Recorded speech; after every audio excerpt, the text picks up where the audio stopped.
តើអ្នកធ្លាប់ឆ្ងល់ទេថារូបចម្លាក់ថ្មយក្សទាំងនេះត្រូវបានមនុស្សបុរាណផ្លាស់ទីដោយរបៀបណា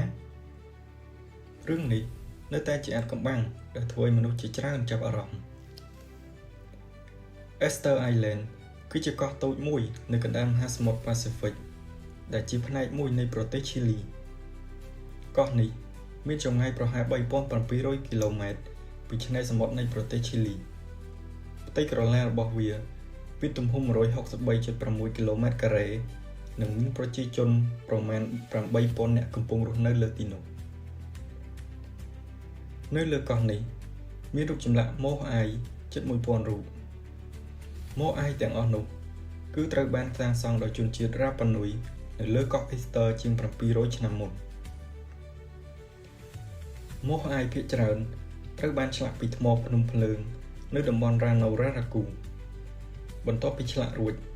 ពួកគេបានផ្លាស់ទីរូបចម្លាក់ទាំងនោះទៅកាន់កន្លែងផ្សេងៗនៅលើកោះ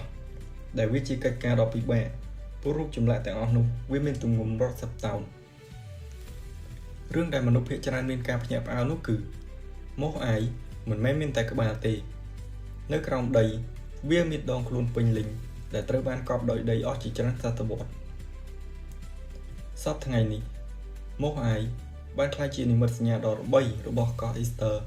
និងជាបេតិកភណ្ឌរបស់ពិភពលោកដែលទាក់ទាញភ្ញៀវទេសចររាប់សែននាក់ជារៀងរាល់ឆ្នាំ